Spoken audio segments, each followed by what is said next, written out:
just like what Pastor Tim said about the passion, that is our subject for today. And Mr. Tikach also said about our debt having been forgiven. Well, let's look at the passion of Christ. Let's look at it from the point of view of Luke, from the Gospel of Luke. Let's just read. And then after this, last year din nagpalabas ako ng video. Kaya lang yung video yun ni Mel Gibson na it's too bloody. Anyway, it was really designed to make things horrendous at that, to gruesome. Pero ito, it is not. Hindi ganon. It is about the story anyway.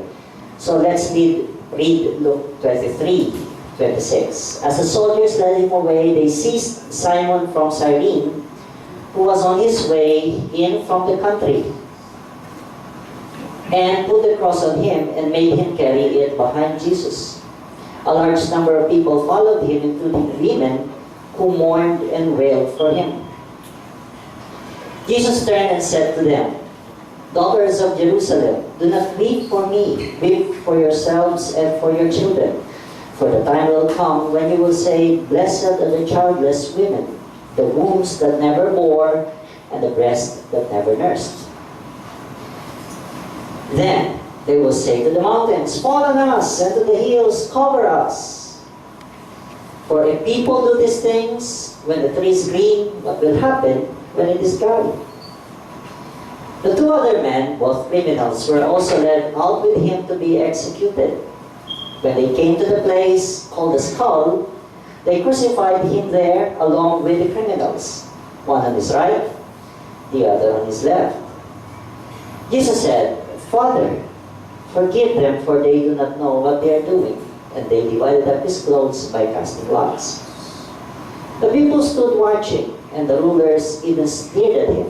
They said, "He saved others, let him save himself, for he is God's Messiah, the chosen one."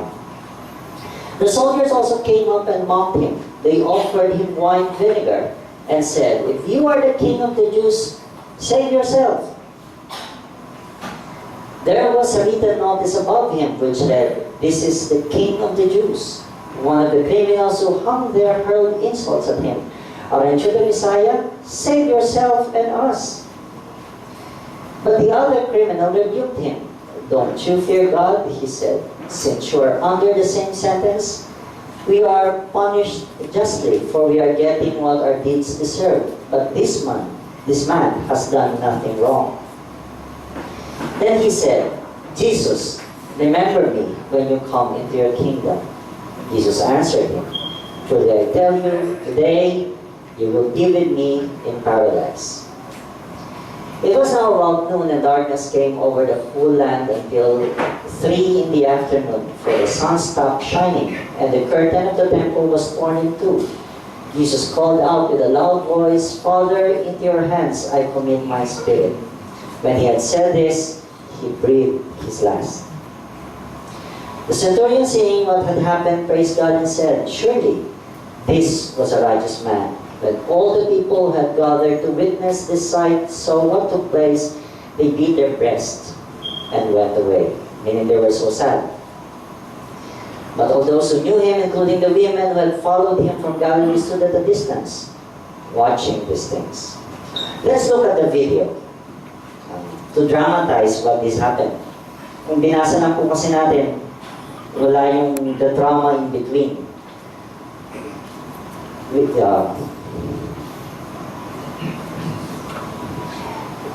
This is a different version of Jesus' gospel. Tignan po muna natin.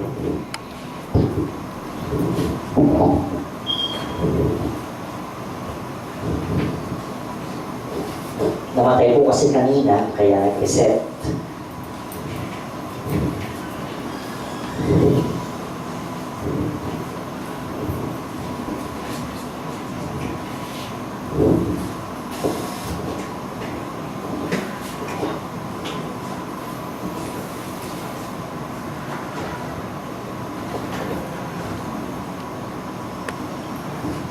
I-reset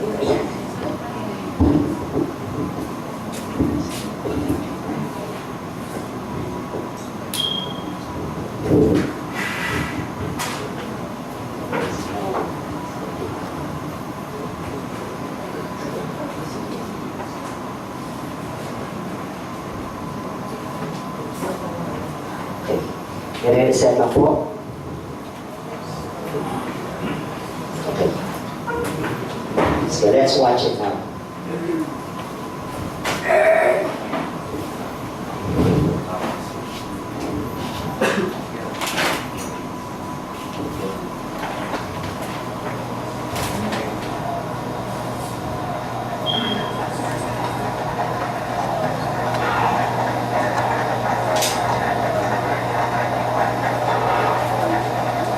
And they took him before Pontius Pilate, the most vicious of all Roman procurators, alone responsible for the crucifixion of thousands.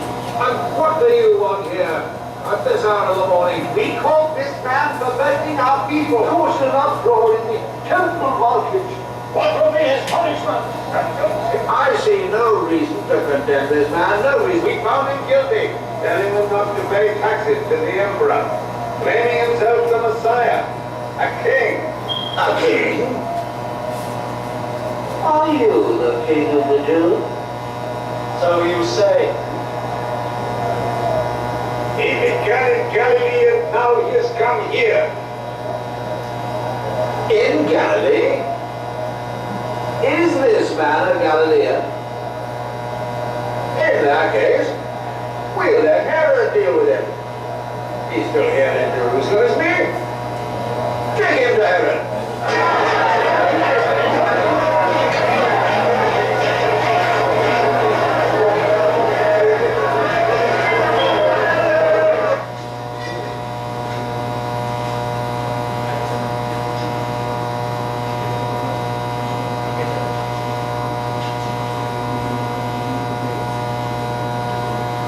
Who is it that you say you are?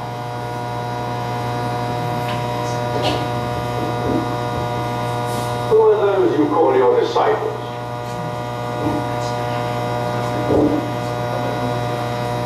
It is said by many you can perform.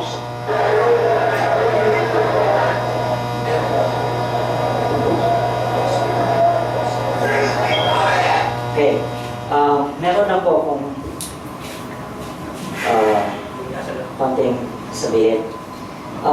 Why is Pilate so careful about these things? Kasi, if you read Roman history long way back, the consul, the procurator, they act like governors doon sa invaded land. They are very careful that there is no news of any rebellion within their province. The reason is that the one thing that the Caesar or the emperor didn't like to hear was that there will be a rebellion in their conquered land. So any such news pa lang, they will be recalled back to Rome and they will be disgraced. Sometimes they even commit suicide. That's why Pilate was so careful about it, and careful about two things. He could not foment rebellion. That's why he had to give in to what they want. And no news about what things like this would reach Rome. That's why he gave it up. Sige, kahit man na lang, kay Herod mo dalhin. Kaya lang, binalik naman siya. Ito.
yourselves and for your children. For if such things as these take place when wood is green, what will happen when it is dry?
This is no ordinary mystic's garment. Here, I've got a garment. Oh, Terry, I'll tell you what. Let's pay for this. All right, baby.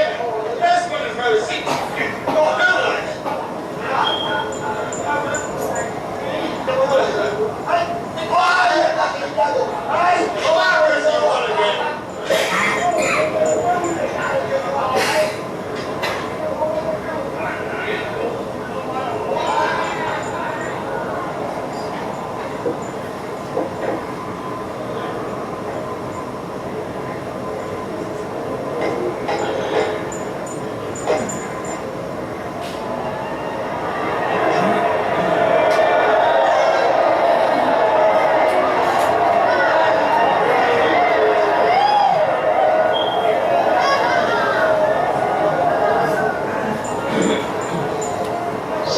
yourself if you were the king of the Jews?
You, the Messiah,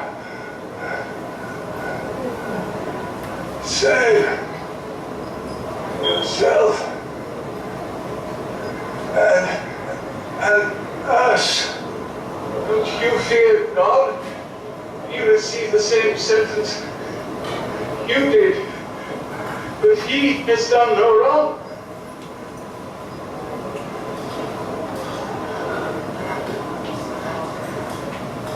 Remember me, Jesus, when you come as King. I promise you, today you will be in paradise with me. Okay. Stop there and look at the story once again. Just to drive home a few points. If you look at the story, we begin with Simon of Cyrene carrying the cross.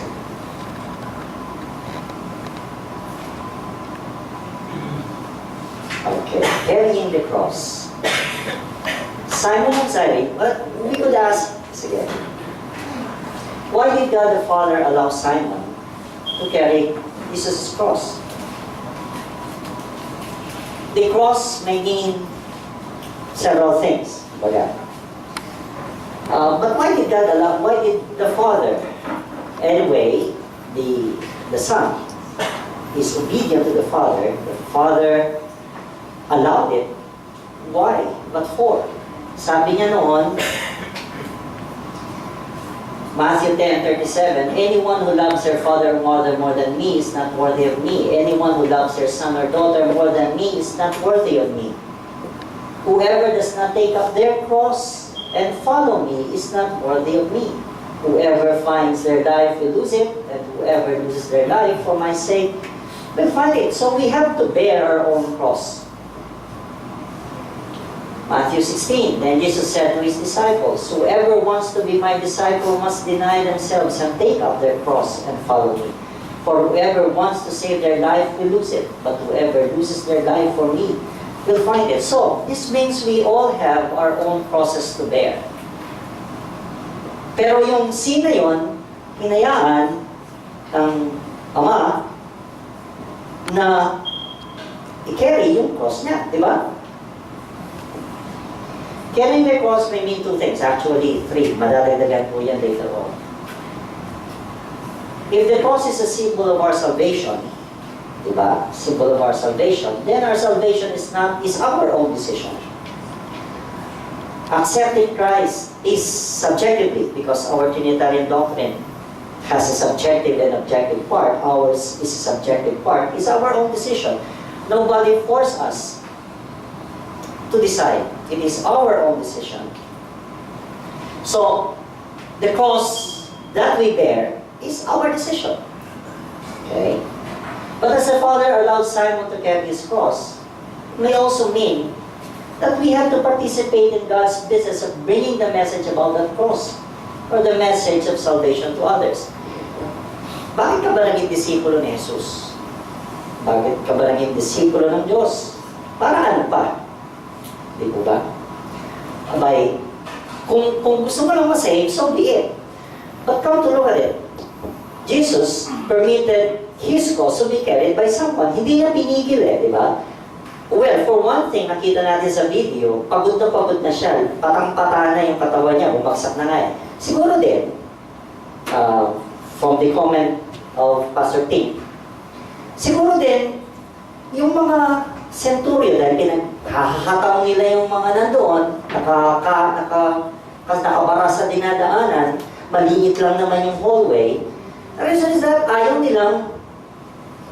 na pa nilang tumagal ito. Para bang this would be an extra burden for us sa mga soldiers.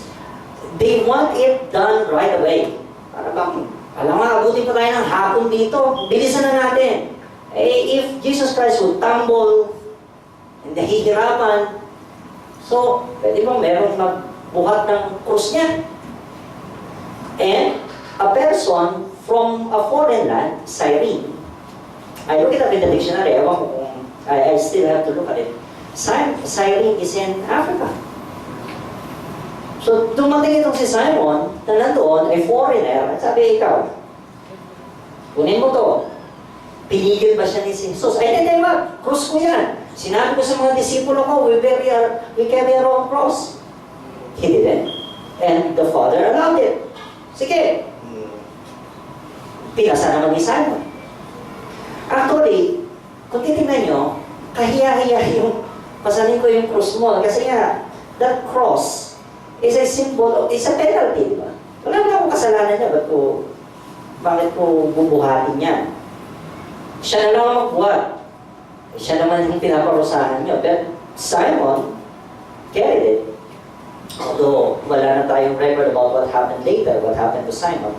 But why did God allow it? Well, if the cross is a symbol of our salvation, well, it doesn't mean that even if, it means that if we decide on our salvation, we also have to participate in carrying the message of salvation to others. Just as the example. Another thing is that the carrying of the cross may also mean life's burden. Cross, mabigat yun. Kung meron tayo na ibang krus na dinadala, kanya-kanya tayong pasa ng krus. I don't care about your cross. I also have my own cross to bear. But the point is, if the Father permitted Simon or allowed Simon to carry Jesus' burden, then we should also carry the burden of others. We should also lighten the burden of others. Pinagaan ni Simon ang daladala ni Jesus. Dito ba? Kung titignan nyo, kahiya-hiya nga yung ginawa niya, but he took it. So in the same way as we are, we also have to help carry others' cross. Help lighten the burden of others. Huwag na tayong maging pabigat. Kung hindi dapat, pagaanin din natin ang dinadala ng iba. May also mean that way. So, two things. Salvation and burden. Babalik tayo sa katatlo later on.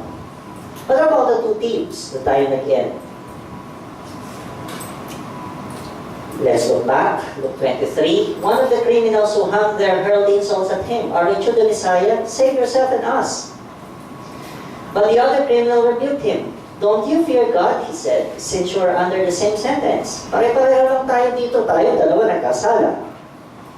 We are punished justly, for we are getting what our deeds deserve, but this man has done nothing wrong. My question here is this. Kilala kaya yung dalawang thieves si Jesus? Did they know who the person at the center is?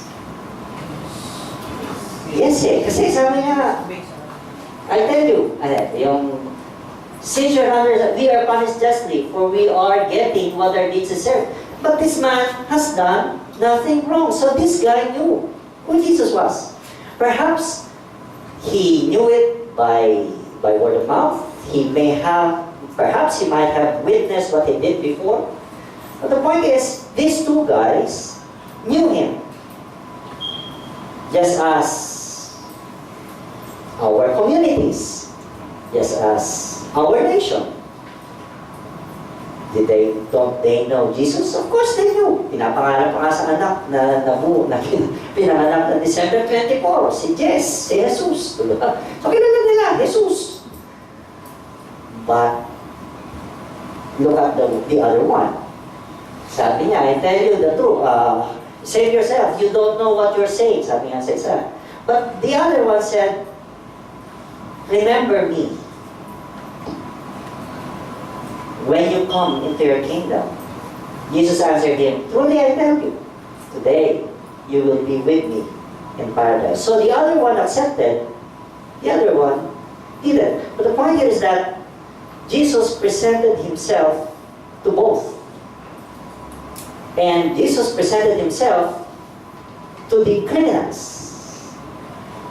Siyempre, kapag wala ka ng kasalanan, sa tingin mo wala kang kasalanan, mahirap. Para bang, ano bang i-accept ko? Wala na. Hugas na ako. But these guys are criminals, so he presented himself to them. The one accepted, the other one didn't. Actually, this event is monumental, should we say, in the history of everything. Bakit? From this day forward,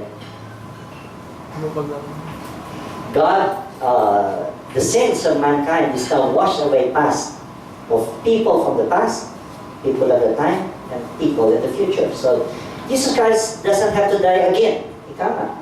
Or, Jesus Christ doesn't have to go back in time to die for all mankind. This is a one event that would have credit in the past, in the present, and in the future. But the point is that he presented himself. The other one accepted, the other one didn't. And the other thing is that there is no proof of good works. When the other criminal said, Jesus, remember me when you come into your kingdom, Jesus answered, Jesus didn't say, teka muna, magpakabuti ka muna. Teka muna, mag-observe ka muna ng sabat. Teka muna, mag-pay ka muna ng time mo bago kita i-accept. Jesus Christ didn't say that. He said, truly I tell you, today you will be with me in paradise. There is no moment, there is no more opportunity to prove himself that he is good. Come to think of it, perhaps from the time he was an adult, he was already doing bad things. Up to the point of death, yung segundo lang na yun, ang sabi niyang, patawarin niyo po ako. Pinatawad siya. And there is no more proof of good works. But he was accepted.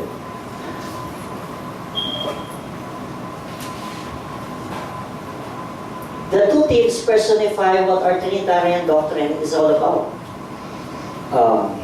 At the center is Christ, and he presented himself to all humanity. To those who will accept him, and to those who will not. But that is what, objectively, he presented himself to all mankind. Subjectively, we got to accept what he is presenting. So, if you look at it also, sabi nga dito ni comment ni Pastor Ting, criminals during the time would carry only the beam. Ayun yung nakita natin sa footage, sa film, sa clip. Kasi yung poste nakatayo na, naghihintay na lang yung poste. Papakol na lang yung beam doon and then isasama ka na. Point is, the cross that you will bear is also your sin. Isn't it? If it is the life's burden, yung bigat ng buhay, cross may also mean your sins. Siyempre, you have to carry your sin. Alam mo ba ibang magdala ng sin? Alam namang sabihin mo, hindi ko kasalanan yan, kasalanan mo yan. One way or the other, you will still have to bear the consequences of what you did. And that is consistent with the old and the new. Actually, when the thief said, remember me, hindi naman nawala yung pako niya, natanggal na bigla. Natanggal yun. And then bumaba siya, and then I'm free. Because I have repented. It didn't work that way. Even if he repented, he still died with it. But he died saved. Point is that the cross may not just mean the burden, may not just mean salvation, but the cross that we bear is also the consequences of what we did. Yun. Dala-dala mo yan. you have to accept it, that you did something. Paano ka nga naman patatawarin kung hindi mo i-accept na hindi ka nakagawa ng masama? Second is that, consistent with the Old and consistent with the New, the Old Testament usually say, if you did something wrong, one good example is, pag may in-entrust sa'yo na bagay at nawala yung bagay, ngayon, the Old Covenant will tell you that under the law, you would have not just to ask for forgiveness, not just to offer lamb to the temple, but you also have to go to your brother and restore what was lost. The New Covenant under, what Jesus taught was that if you're offering something in the temple and you remember that you have something against your brother, iwanan mo yung leave behind your offering and go back to the one whom you have something against with. Restore your relationship. The Old Covenant needs restoration of what had been broken. The New Covenant also wants restoration of relationships that were broken. Same with this. Hindi naman pag nag-repent ka lang na nag-repent and everything will come naturally as if nothing happened. No. Pagkagawa ng kasalanan, bear it. Hihingi ka pa rin ng tawad, pero it doesn't end there. Hindi naman suddenly things will get patched up. Babalik ka rin dapat, and you have to restore but that thing you may have committed wrong. So, but the point is that the person who did nothing wrong, actually bore the sins of everything. Diba? Kahihiyan na magdala ka ng krus. Dinala lahat ni Jesus yun, yung krus. Dinala lahat niya ang insult. Although meron din naman nagdala kasama sa kanya. Si Simon din, dinala niya yun partly. Tinulungan siya. Well, tells us that we also not just have to participate with God's business of bringing the message to others. Hindi lang yung salvation natin ang naiintindihan natin. But we also have to go about doing God's business of sharing what the cross is all about to others. We also have to carry our own burdens. But we also have to lighten the burden of others. So as we remember Christ's Passion this week, may as well remember these things. And that is the message for today.